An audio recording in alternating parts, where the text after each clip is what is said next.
So good afternoon, everyone, and welcome back to the Keeping Sports Safe Sports Speaker Series brought to you by the Canadian Sports Centre Manitoba and Fit Women and Girls. As we begin, we would like to acknowledge that our offices are located on the original lands of the Anishinaabe Cree, OG Cree, Dakota, and Dene peoples, and on the homeland of the Métis Nation. We respect the treaties that were made on these territories. We acknowledge the harms and mistakes of the past, and we dedicate ourselves to move forward in partnership with Indigenous communities in a spirit of reconciliation and collaboration. So today we will be discussing gray area behaviors with Sandra Kirby. So Sandi is a longtime researcher and advocate for safe sport. She works primarily with Safe Sport International and with some international federations. Her most recent work is with the Center for Sport and Human Rights on disclosures and reporting of violence towards athletes in sport. She also is a regular presenter with the Beyond the Win program with Canada's Sport Hall of Fame, and she has recently been awarded Officer of the Order of Canada. So we are extremely lucky to have her. She rows at the Winnipeg Rowing Club, and when competition resumes, she will again take charge of the umpiring at regattas and rowing competitively at the World Masters events. So I will just ask that we keep the questions until the end. There will be opportunities throughout the presentation to pop some answers into the chat box that we'll discuss. And then as well, also the slides will be sent to you at the end. There's a lot of information, so don't worry about taking vigorous notes. And we also are recording again today, so it will be shared with you afterwards too. So without further ado, Sandi. Okay. Now my slide, let me see. So I now have a quarter slide here. There we go. Good. Okay, just pop through to slide 3, please, Jesse. Okay, so this is a bit of an experiment for me today. When I normally talk about gray zones, I talk about them as behaviors where we have expected behaviors, and then we have behaviors that concern us as people involved in safeguarding or in violence against athletes or whatever we want to call that whole domain. It's usually that area in between. So I've started off that way, but I also had a conceptual jump. So I'd like to know at the end whether it makes sense to you all. I'm presenting 8 gray zones that are organizational, not individual behavior things, and see whether it holds together. It was quite fun putting it together, so I hope it resonates well with you. So my starting point on gray zones is on just remembering the uniqueness of sport. So I just have some things up here. And for those of you, and I see some who I know in the group, if you've seen this before, just be a little bit patient. But the uniqueness of sport, first there is progress through achievement. And so sometimes when we do safeguarding, we are always asked, well, can we still maintain achievement if we do safeguarding? And my view is, of course, if you have a happy, healthy athlete who's not abused, they're going to be able to perform better. However, we don't have a lot of research in the area yet. So, but progress through achievement, and we're often given those two in juxtaposition. And I think they're on the same pathway. The second is the dominance of the coach's involvement in athletes' lives when they're on the performance pathway, the unquestioned coach's authority. And you saw Gretchen Kerr in the speaker series as well. So she's one of the authors of that particular point. Persons in authority involved in athlete well-being.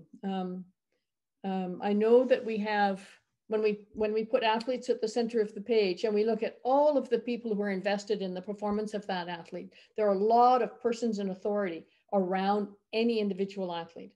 And it's incidental that I've used an icon related to a para-athlete, but for those who are more vulnerable or more marginalized, there tend to be more persons in authority around them. A lack of supervision, lack of scrutiny, I'll come back to that one later. And reduced scrutiny when athletes are successful. So when we talk about elite athletes, they have great presence in the media, for example, and in sport, but we have less scrutiny about what is happening to them or how it is happening to them. And a tolerance for isms. And some of the isms would be related to race, racialized participants, language. If the dominant language is English and you happen to be a francophone. There may be some discrimination associated with that, or the reverse, depending on where you are, in relation to religion, ability, disability, sexuality, and so on. So sport has a tolerance for isms, which we would like to lessen. We would like to make sport intolerant of isms. Okay, next one. And sorry about the thing in the middle there. I sent this to Jesse this way without actually noticing that that stayed there. This was in the news, maybe a couple of months ago. Very high performance, successful athlete, comes forward, says she's been abused for years, and the coach, the South Korean sport coach, is convicted of sexual assault and received, quite a long jail term. So this happens to, as you know, the best of athletes, and it happens to the youngest, the most, I was going to say naive, but it's not naive, those who are just starting out in sport. It happens at all levels of sport. So our concern shouldn't be just for the elite athlete. Okay, next one. Okay, this is the standard kind of look at gray zones. So you'll see some things in here that you will recognize, and maybe some other ones that you don't. And this is the interpretation of what is good behavior and what is poor behavior, and the area between. So these are the areas we can do something about when we see them. So one of the things we look at is competence, and how competent are you, or is your organization, to identify things like this and actually do something about them. So protracted unsupervised time with children, that's an obvious one. Paying for meals, making gifts, arranging holidays for athletes. It's inappropriate unless it's related directly to sport and has enough scrutiny around it. Allowing children to do things that parents wouldn't allow. And this one is often in conjunction with where a child is invited to spend the weekend with the coach and get extra coaching practice. And then the coach allows the athlete to watch horror movies, watch porn, maybe play e-games that they're not normally allowed to play at home, stay up really late, those kind of things. Showing off, where somebody has a lot of tricks related to the sport, or they flash cash, or they, what they're doing is, or showing, uniforms and equipment. What they're doing is showing a child how potentially useful they are to the child's development in sport. So someone who's really showing off in front of the kids is not really probably a good thing to have. Grooming of parents. And this one is where a person who wants to gain access to kids works directly with the parents to befriend them, to gain their trust, maybe gains the trust of other family members like uncles, aunts, other siblings, may give them gifts, may have family things. So the person who's the abuser integrates themselves into the family. What that essentially does is close out an avenue for the child to lay a complaint or to raise an issue or a concern, right? When the whole family is involved, it's very hard for someone to say, what this coach is doing to me shouldn't be happening. Becoming a second father, second mother, big brother, big sister. This is like grooming the parents, but in addition, the person who is grooming the athlete towards abuse is also positioning themselves as someone who can stand in for the family, who can be in loco parentis, who can have the child stay overnight because they're trusted by the family, or can take the child on a holiday because they are part of the family, right? It's that kind of insidious stuff. Threatening or scaring the child. This is directly or indirectly. And this stuff I'm sure you've seen before, but there can be threats where you threaten to hurt the child or to hurt their family, or you might threaten to exclude the child from an event or drop them from the team, or you might actually take the child to a place where they feel unsafe. And one of the rights of children, human rights of children, is that they cannot be incarcerated, right? Held captive. So when you take a child to a place where they can't escape, right? You're certainly scaring the child. And there actually is the physical violence, that you may actually be physically violent towards children. So these are gray zone activities. It's not comprehensive, but there's some things in there to think about. What also happens here is the normalizing of all of this. So if we see enough of these, then we don't even notice that they're in the gray zone. And so we tolerate them because they've always been there, or this is how our sport does it, or, this woman or this man, they're really good with kids, and, they really do a good job with the development team and so on. But what essentially is happening is all of those above things close off routes for children to raise concerns. So I want to take a couple of minutes here, and we can use the chat box. Jesse is going to moderate the chat box there. If any of these things came to you as an individual or came to your organization, how would you open the routes up for children to raise the concerns? And I'm speaking specifically of children here, not of adults. Just pop some ideas, some solutions into the chat box there if you had some. I'll stop speaking for a minute.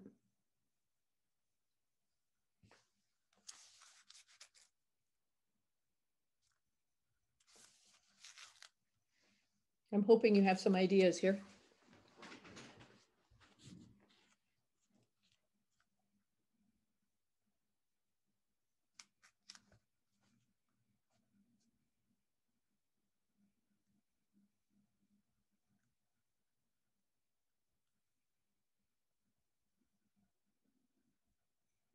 Okay, yeah, the rule of two. It certainly would go a long way.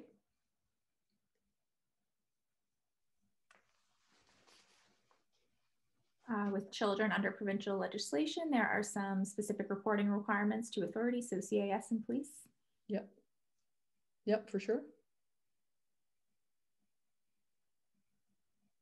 So that would mean reporting. If you saw these, report. If you suspect these, you report. And maybe some of them are more hidden than others, but.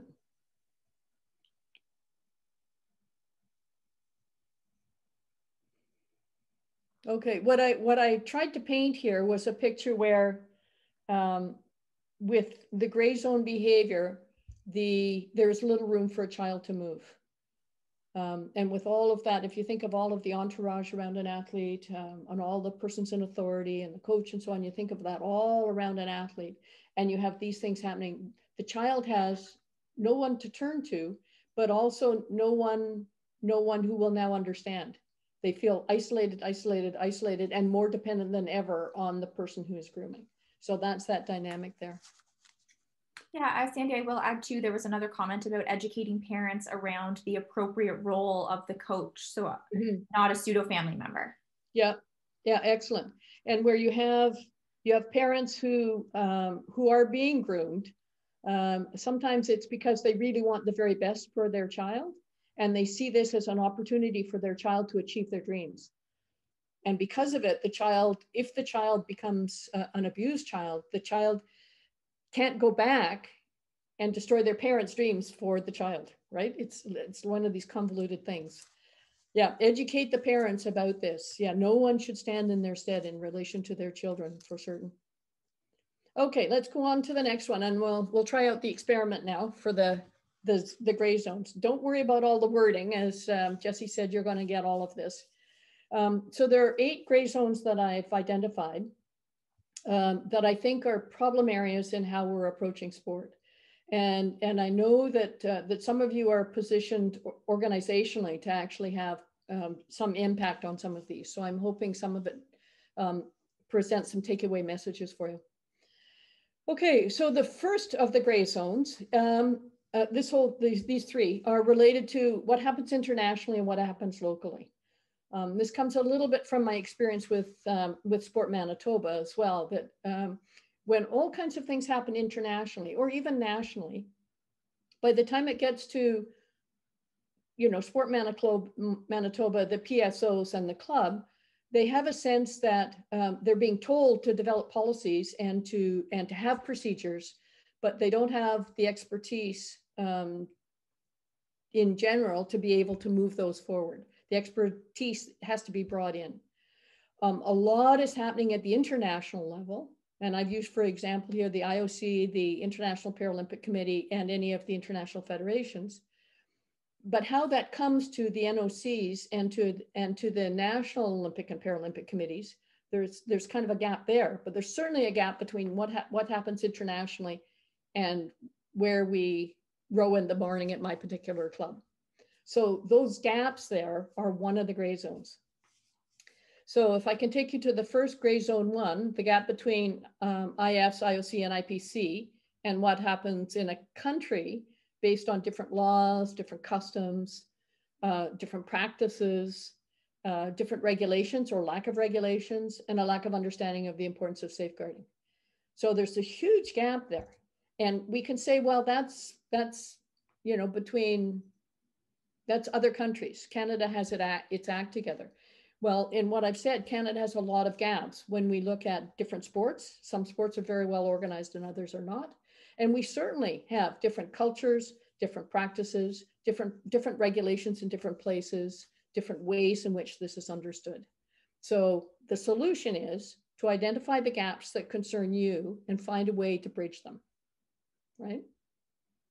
The second one is the same kind of gap, but the gap between international and national statutory agencies who deal with safeguarding and those in sport. So what's happening internationally on the crime scene and what's happening internationally in sport? And how do we understand it where sport is practiced in our country and in our place? So the solution is to bring partners together to talk about these things. There are people who know what's going on. Bring them together. Talk about coherence and commitment so that your policies and practices and even your laws make sense with what's happening internationally. And vice versa, that what happens internationally is informed by what happens in Canada. Don't be afraid of this territory. Every little bit we can add to this gap or this gray zone would really be helpful. And I've got statutory bodies here. I've listed some of them, like child rights organizations, human rights organizations. You'll have talked to some of them, obviously. But others like civil society, like the police, social workers, healthcare workers, mental health, psychiatry. Bring them into the discussion to see how we can reduce the distance between what international and national agencies are doing and what we're doing at those levels in sport. The third one is a capacity gap. This is where children and adults who report within the sports structure, where there's still a limited capacity to deal with the cases. And those who report outside, for example, into the legal system, or who report outside to an independent mechanism, should one exist. So there's no single path. There's no coherence in how this happens to an individual in sport. They have to choose in sport or outside of sport, use civil society or use sport. And I must say, in general, they're not very trusting of how we manage this in sport. So the solution here is one about trust. It's about having an independent mechanism outside of the sport structures. Now, I've said this many times about arm's length independence and so on. It could be arm's length independent from your sport governing body, or it could be arm's length independent from sport and run parallel to sport. Either of those would be sufficient as long as there's no mechanism for those involved in an NSO to be involved in the solution and the remedy that is being sought. You know, I'm quite convinced, and internationally, there's a great deal of coherence around arm's length independent. And we want, the outcome of this is we'd want common treatment for every athlete in the country who came forward with an issue. We'd want them to expect the same thing in Nova Scotia as in Vancouver, as in the Yukon. And Jeff Powell calls this in his way of talking a bridge too far, and we'll talk more about this in a couple of days. Okay, next one. So it's 3 down, 5 to go. Okay, this one is, it's just one gray zone, but it's around what's regulated and unregulated in sport. And I hope this makes you think a little bit differently. There is a whole esport phenomena happening that involves millions and millions and millions of dollars and lots of kids who are doing what we do in sport. They're training intensely, often with a coach, they're given gifts, they're given apartments, they're given cars if they're old enough to drive. They're trained and trained and trained and trained in front of a computer many, many, many hours a day, and then they're put into competition, sometimes in great mega sporting arenas. And a lot of money changes hands, and they win lots or lose lots. It's totally unregulated in terms of safeguarding. And there is some interest in protecting the brand of esport. So esport doesn't want to become known as a place where predators can get at kids. So they're quite interested in learning from sport about what esport can do around safeguarding. Sports and gambling, it's not really gambling here. It's what I'm interested in is pro sport and the pathway to pro sport and the unprecedented access to players. So even during games, and if these players are kids, there's nothing to prevent, you know, somebody who wants access to kids for nefarious means from getting into the system, getting access to even a younger player during a game, right? We should be concerned about that. And the third one is the rise of the pro sport pathway outside of the provincial organizations, outside the PSOs, where we can regulate what's in Manitoba, we regulate what's within the Sport Manitoba area or under the Sport Manitoba umbrella, but there are others who are running alongside that are also involved in sport for kids, and we don't regulate them. So that becomes an issue. So this whole gray zone of regulated and unregulated sport for me is just one big opportunity for bringing them into the tent, having discussions around your concerns for safeguarding, their concerns for safeguarding. All want to protect kids, all want a safe product that kids can participate in. And there would be no reputational damage if everyone was on the path towards safeguarding. If they're resistant to it or ignorant of it, they're not on a good path, obviously. So that's gray zone number 4. Okay, 4 to go. Next one. Okay, this one is around human rights and sport rights. And we have, in Canada, we have some pretty good stuff now because we have our Universal Code of Conduct. Most sport organizations have a pretty good sense of what they're doing in the safeguarding area, I would say. But it's not particularly well informed by human rights. And the international world is embracing human rights and looking at safeguarding in terms of human rights violations against children based on their human rights. So the gap is how we articulate sport, and that's our rule books, our codes of ethics, and so on. How do we articulate sport that has human rights embedded in it? So I think that's a domain we haven't looked at very closely. So on this one, so the gray zone is the gap between human rights and sport rights. And the solution is, of course, to have human rights inform the strategy for addressing child rights violations in sport. So when we talk about harassment and abuse in sport or violence against children in sport, we should be talking about the violation of their rights. And their rights are really simple. They have as children, they have a right to be treated the same as all other children. They have a right to have their needs met, whether it's food, shelter, and clothing or whatever it is. They have a right to have their needs met. They have a right not to be incarcerated or held against their will. They have a right to be free from violence. Okay, it's quite simple. We could inform the work we do in sport a great deal better by looking at the UN Convention on the Rights of Children, the UN Convention on the Rights of Persons with Disabilities, the UN Convention on the Rights of Indigenous Persons, and so on. Like there's quite a lot of really good stuff there that we could bring into how we do sport so that we reduce the gap between human rights and sport rights. Number 6 is the gap between children's rights and children's rights in sport. And this one, there's a little scenario, you know, when we bring in a 5-year-old to begin gymnastics, the first thing they learn is that they don't have a voice. Then they learn that they have to listen to the coach and do exactly what the coach says. And they put the the coach or other persons in authority on a higher plane than their own rights. What if we introduced a child to gymnastics and the first thing we said is, we really hope you like this activity. We really hope you're welcome here. And we'd like you to, if something hurts you, we'd like to know about it. If something excites you and makes you happy, we'd like to know about it. And we value what you say. We'd like to hear your opinion. And we're going to ask you for some help with making decisions, right? So the child already knows that they're engaged in finding their voice in sport, finding their rights in sport. If you talk to any elite athlete in Canada and you ask them right now, what are their human rights? I bet they can't tell you. And we should have that writ large from the very beginning, from the first time people touch sport, so that they know what their rights are and they know what to expect. So the gray zone is the gap. The solution is to work with athletes on understanding their human rights, have regular discussions with them about how they're doing, treat them as children first, then as athletes, right? It's fairly simple, that one, but it requires a bit of a jump shift in the way we think about safeguarding.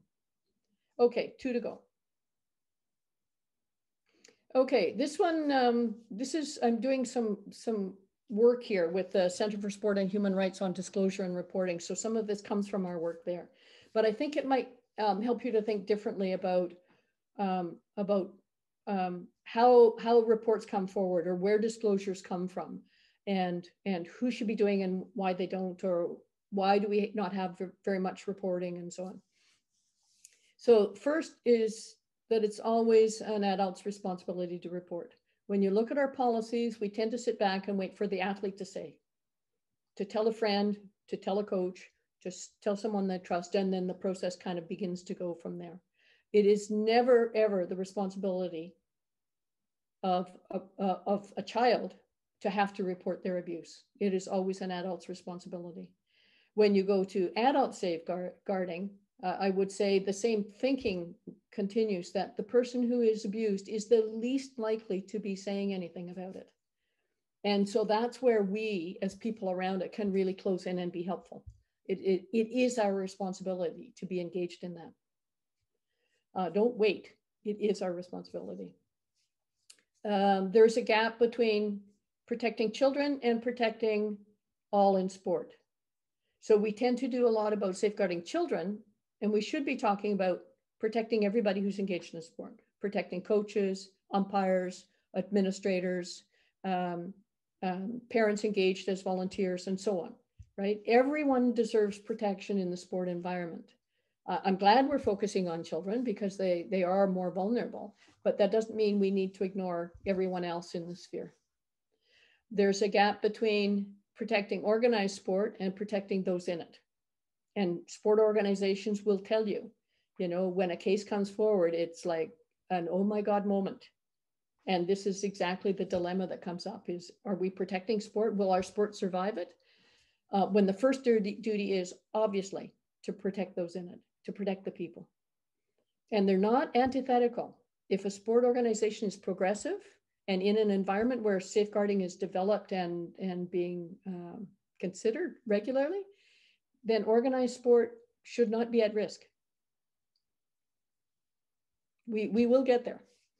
Another one is there's a gap between the reporting processes that we have created, and I'm part of those who've created them. So I wear this one too. And what is child-friendly and child-centered?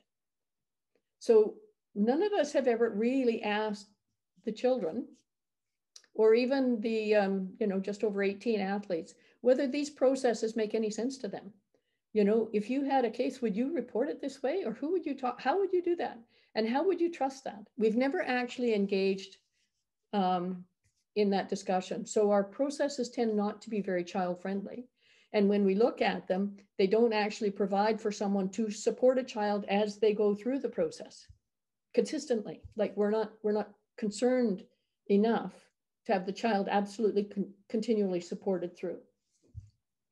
And the final one there is a gap between the reporting that happens and any outcomes or remedies. And that's not unique to sport. Everybody in the world outside of sport says, if you ever report a case, it's you're almost victimized twice. Some of the processes are so onerous and difficult.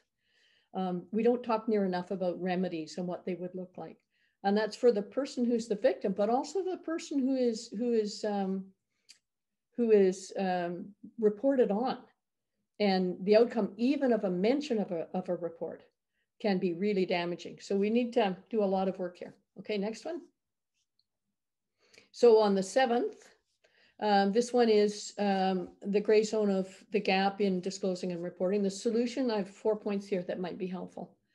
One is to co-create, and I've used the language specifically here, co-create the trauma-informed reporting processes with athletes. So it has to be trauma-informed, not organizationally informed or policy-informed, trauma-informed with athletes. In other words, nothing about them without them. The para-athletes have taught us this 100%. And a system, if they help co-create it, they will learn to trust it. So where we are now would be, every time we look back at what we're doing, we have to have athletes there, and we have to have them have a real voice in what we're doing. The second thing that will help here is to plan from the margins inward. This is Yetsa Tuakli-Wasorno, who's from Yale. She's a medical doctor and a very, very good long jumper. Her work is a lot in disability and marginalization. And she says when we do policy development in sport, we tend to kind of focus on maybe the most prominent of the athletes.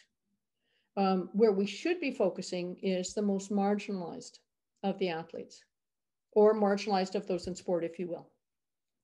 Look at those, like the most marginalized of the athletes would be, our research shows someone who's a para-athlete, who's a homosexual, who's racially or ethnically different than the majority, and someone who is an elite athlete or almost elite. That would be the most marginalized person, someone who had all those characteristics. So if we planned our policies and processes with those in mind, we would be planning from the margins inward. And if we can be certain to take care of all of the eventualities that happen for someone who's the most vulnerable, everybody else will be caught up, and their needs will be facilitated as well. Because we've planned for the most challenging, everyone else will be caught up in it.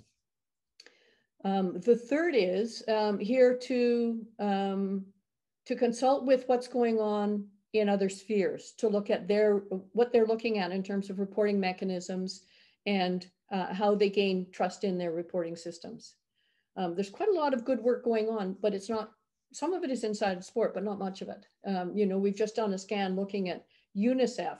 And what we found is we've got all these people around the world who are in charge of taking care of violence against children.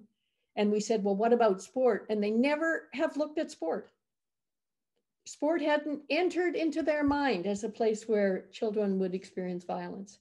So we're trying to close that gap, so that they and sport can work together to protect children. And the final one there is just consult a wide range of stakeholders. And I've said this before, on this one, on the responsibility of adults to report, so that it shouldn't be up to those are pretty tiny little 7-year-old shoulders to bear the responsibility of reporting abuse. It needs to go on adult shoulders to report. Okay, and the last one, the next slide. Yeah, the last one is about the now or the later. Most of our work in safeguarding tends to be, when something comes up, we need to fix it now. And it's kind of a cross-sectional approach, where are we now? And there is the long term, and partly it's the long term in terms of what can happen to athletes who are abused, right? The long-term trajectory of someone who's been victimized. But we could be actually incorporating a little bit about how athletes go through a process of reporting, when they're in the process, what kind of support do they need, and what do they need afterwards. And some of the thinking here comes from the work that we've been looking at in in the UK. It's called Operation Hydrant, and the hundreds of male athletes and some female athletes in the sport of football, soccer, who came forward with abuse stories. Some of them dated back 4 decades. And it wasn't until the investigation in the last decade that they were able to even talk about it. And the damage to their lives and the damage to sport because of that.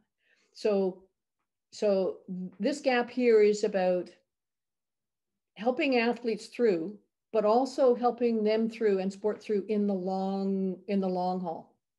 So the zone is the gap between case management and athlete support in the moment and over the long term. The first solution is to prioritize support for athletes in the complaint process and after the complaint process. And I have a next slide here. I won't talk about it, but it's for you to look at about the kind of damage that can happen and how it radiates out. And if you want to look up someone who's doing some really significant work, there's Kat Craig, who's doing some work with Center for Sport and Human Rights. Back up a slide, please, Jesse. And the next solution is see the athletes as people who have lives to live. So if they have a complaint, it may not just be in sport. It may be related to everything else in their lives that gets affected. Their family, their relationships, their jobs, whether they feel healthy and well, whether their family is healthy and well. And our responsibility, if they're victimized in sport, is to take care of the long-term care of those athletes. Becomes part of our responsibility. And that means having resources to focus in on the support for athletes long after the case has been concluded. Okay, next slide. That's just for your information. And this comes from work that Anne-Marie Phelps and I did with FISA, which is World Rowing, a couple of months ago. But they're just the long-term impacts. If you want to do some work there, this is a really helpful slide. Okay, next one, and this is the conclusion. So most of this is obviously about good common sense. I hope I've provided some food for thought here. Where there is a gray zone and you can identify it, there is a remedy. It may take you a long time to find it and it may require resources and a lot of outreach to other people, but there is a remedy. Once you can see what's wrong, you can get there. The role of the athlete voice and the role as co-creators of the work that you do in sport. Absolutely central. And this came out of, for those of you who were in the Safe Sport International conference we had in March, we put athletes right at the center of everything we did. And it was a remarkable change in how people thought about sport. Partnerships inside and outside of sport, a given. And when we look outside of sport, trying to solve the gray zone issues within our sport or our intersport organizations is only a small part of the potential to actually bring about safe sport for everyone, right? If we get a little bit myopic and we look to ourselves for our own solutions, we're not actually reaching the potential of all of these great people who are doing all of this great thinking about trying to protect kids or trying to protect all of us in sport. Rely on good information. I'm a researcher, so, rely on good information. Look at the latest research. If you don't have access to it, ask people who are, ask Gretchen Kirsch. She's got the latest of the latest on research around the world. Reach out to people who can help you, on this.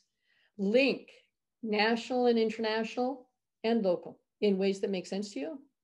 And finally, Yetz's term, thinking about working from the margins so all can be provided for. So those are pretty good common sense summary points for this. Okay, I'm going to end there and open it up for questions and discussion.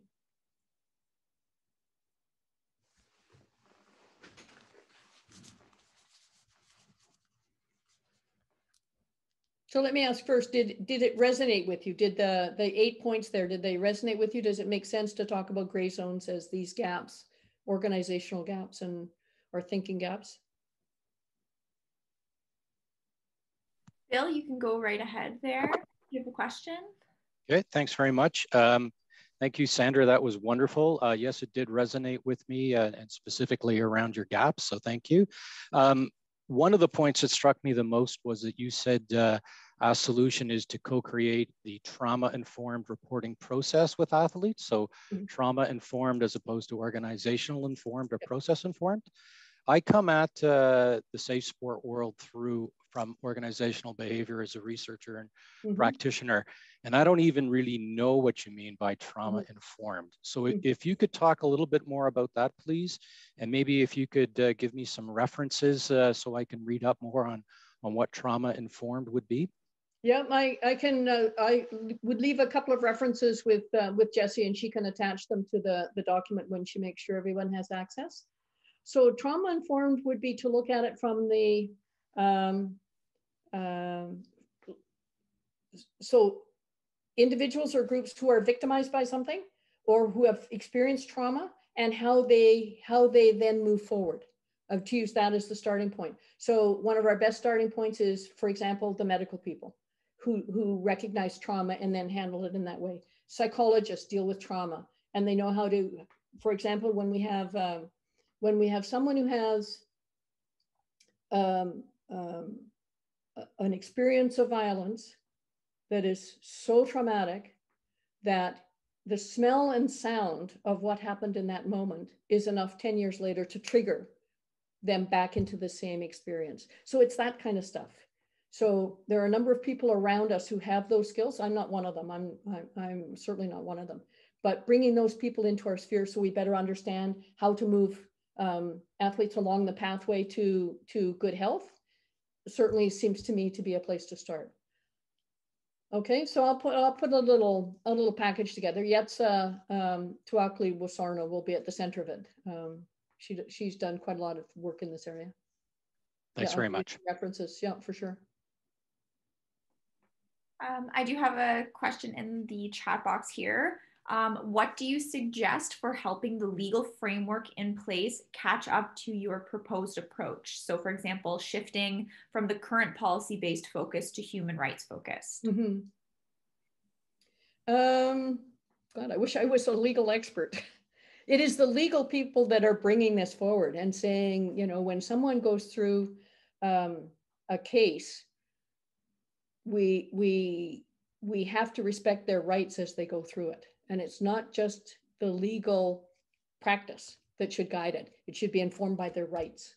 So it's bringing those two together. So one of the places this is being dealt with is in the US Center for Safe Sport, which is the US organization that handles all cases in the Olympic movement.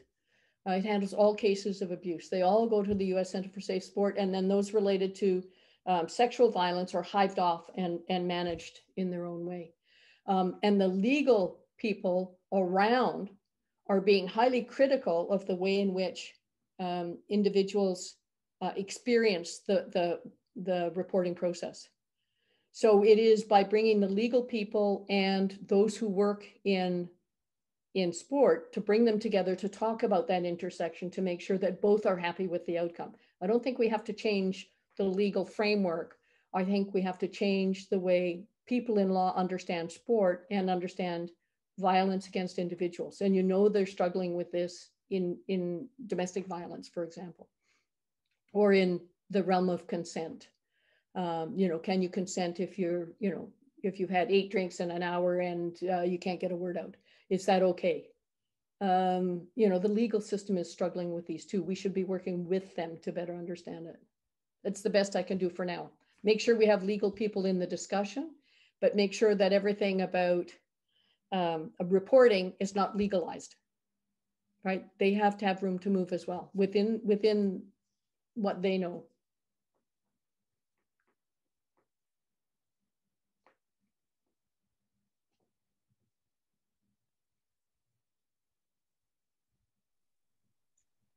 No other questions? Jeff, go right ahead. Oh, sorry. Yeah, we can see your belly button there, Jeff. Yeah, thanks. Just what everyone needs to see.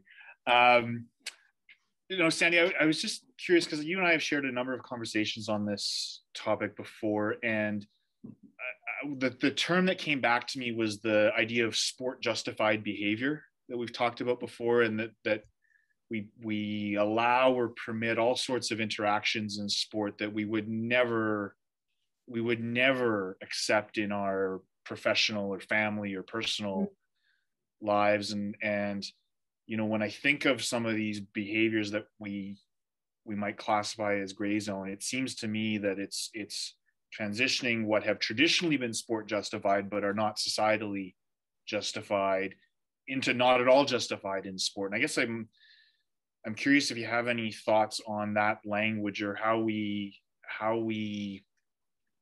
sort of bring that into our organizations and get people to think about these behaviors that we have traditionally justified and maybe we no longer want to. Yeah, I think it's I think the language you're using,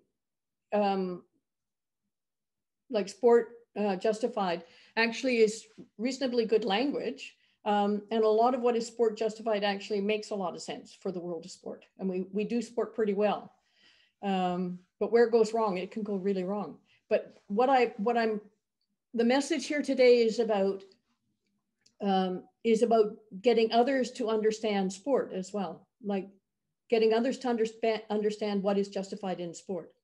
So it's not that we need different yardsticks, but we do need to understand each other's language. So when the law comes and looks at sport, they should be able to see sport for what it is. We should give them enough information about sport so the context makes sense to them. If they just come in and have a quick look and they say, wow, that's abuse, right? It's not enough. We need them to understand what sport is. On the other hand, we also need to understand what the law is so that we are in sync with what they are doing. So I think it's about bridging that distance between sport as a place where nobody else can have anything to say about it except those of us who are Olympians, versus the field's concerned with child safeguarding or safeguarding in general, who don't know anything about sport and therefore don't ever touch it. Like the fact that UNICEF their violence workers weren't doing anything in sport just blew me away. It had never crossed their mind to look at sport because they think sport is always a good place. So I know it's not an answer, but. No, that's great. Thank you. A lot of what we do in sport is not justifiable. We justify it as if it is, but it's not. You know, and I can think of, the coach that is, hard, traditional, uses disrespectful language, pigeonholes athletes and tells them that they're idiots and, demeaning and all of that stuff. The athlete's rights are not being respected. And that we tolerate that kind of behavior. As Lenka West says, she's in Germany, she's a rower. And she said, you can get a coach who has a strong record of producing Olympic athletes, winners, and no one will question that behavior. For the 4 or 5 athletes who make that team, it is the best experience. But there are 45 ruined lives from the class of 50 who this coach would have access to. So that is not sport justified behavior in my books. We have to take responsibility for all 50 who came in, not just the 5 who were successful with a coach who has those kinds of traditions. Excellent point. Bill, you would like to go ahead, and then we also have a question in the chat after. Yeah, thanks. I do have another question, and perhaps Sandi, you actually just answered it partly. You said that we should plan from the margins inward, and then that will capture the broader audience. And much of your discussion today has been focused on children because they're most vulnerable, but you said all need protection. When you go through your gray zones and you were looking at protecting children from sexual abuse, I think was mostly the focus of it. But that last little bit you said about the way coaches can abuse and verbally abuse athletes. If we were just to look at that other sphere and your gray zones, is there any additional guidance you would have on a coach who, let's say, emotionally abuses an athlete because they're old school coaches? Is that any different, or is that the margins inward and you've covered it essentially? I think the margins inward covers the thinking. When I talk about abuse, it's easier to go to sexual abuse because people tend to they can see the seriousness of it. For psychological abuse, it's harder to hang on to. It's harder to really name. It's harder to identify it as abuse. But when you ask athletes, they're the first ones to say, and Gretchen would have said this, how many, 70-something% of the high performance athletes in the last study had experienced psychological abuse. So we see that as the portal through which all the other abuse occurs. Yep. And you can see with just the grooming examples that I had, you can see the world closing in on the little kid, until the kid can't turn one way or another when they are abused.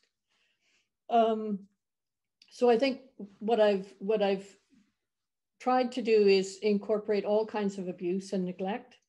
For me, it falls in the same framework quite well.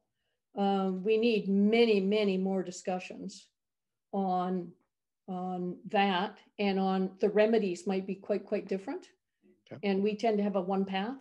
I don't think if we've got a bunch of different kinds of abuse that maybe start the process, the remedies might also look quite different at the other end. I don't think we've had any discussion in that sphere. Maybe that's where your work would be so critical. Okay. Thank you. So the issue of historical abuse can be quite tricky. So what do you see as an example of where the lessons learned from historical sport abuse is being put to good use in current approaches for safeguarding or disciplining people who perpetrate abuse? The UCCMS is informed by this experience, I believe, too. What's UCCMS? Universal Code of Conduct. Oh, yes. Okay. Yeah, of course. I was thinking about Upper Canada College or something. Historical abuse. So what we've learned, particularly out of the massive studies in the UK, and if you want to look at this, go and look at the Sheldon report. That'll be enough. Sheldon report, 700 pages. And Jeff and I are going to talk about some of the examples on Thursday. But a number of things came out of it. One, this was mostly about boys in football. Boys heavily underreported in sport. Most of the cases we have in Canada, I don't know, would you say they're about boys, or would you say they're about girls? Certainly the perception is that it happens more to girls than boys. But the historical one for football just showed how very much was hidden. So I think that's one of the outcomes, is we have to look much more seriously at the gender issue when we look at the violence. We also learned that many of the athletes did not speak out because they didn't have the language, they didn't have someone to tell, or they didn't know how to tell. And there's one example of a kid who said, the police came to my door and they asked me if I had been abused by so-and-so. I couldn't say, my parents were there. But that night I went out and smashed car windows, which would bring the police attention onto him, and maybe there was another opportunity for him to say. So the ways in which people get to say or disclose are multi and varied, and the reason they are silent is multi and varied. Another thing that came out is that lots and lots and lots of people knew. And in some cases, athletes were directed towards people who were known to have issues with children. Some of them even had criminal records, and the kids were still directed towards them. So the role of the enabler and the bystander. And if you want another reference, there's an excellent piece of work called Army of Enablers by Amos Guerra, G-U-I, it's in the text, G-U-I-R-A, I think, Guerra, talking about how many people see and don't act, or pretend they don't see. Even things that are blatant, like a coach having athletes to stay with them for the weekend repeatedly through team after team after team after team of athletes. There's no reasonable person who would look at that and say, isn't there something wrong there? So the willful blindness was writ large. Another thing that came out was the extreme damage that was done. Even athletes who were abused once or twice, they were fondled in a car on a way to a practice. The lifelong damage to their relationships, to their sense of self, to how they pursued their careers. It just comes flooding out of that report. So we don't have an example of this in Canada. I think one of the places that we might go to for this information is to look at the, what am I going to call it here? The report on reconciliation, and look at some of the stories that have come through there that talk about long-term abuse or abuse that happened a long time ago in sport to Indigenous people. And I think some of our historical understanding can thread through that. Otherwise, in Canada, I don't think we have a way of getting at this, not yet. So it's particularly sobering to read the Sheldon report. It's full of why we are doing safeguarding work. I mean, there's no question that this is work that needs to be done. Truth and Reconciliation Commission report. Thank you. Just want to open it up if there are any final questions here. Take note of the perfect timing.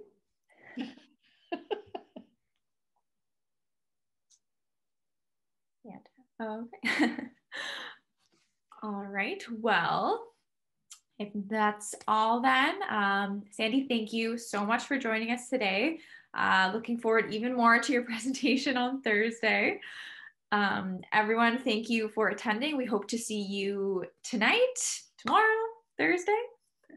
So everyone have a lovely rest of your day. And Sandi, again, thank you so much. Oh, you're more than welcome. Okay, thank you. Bye, everyone.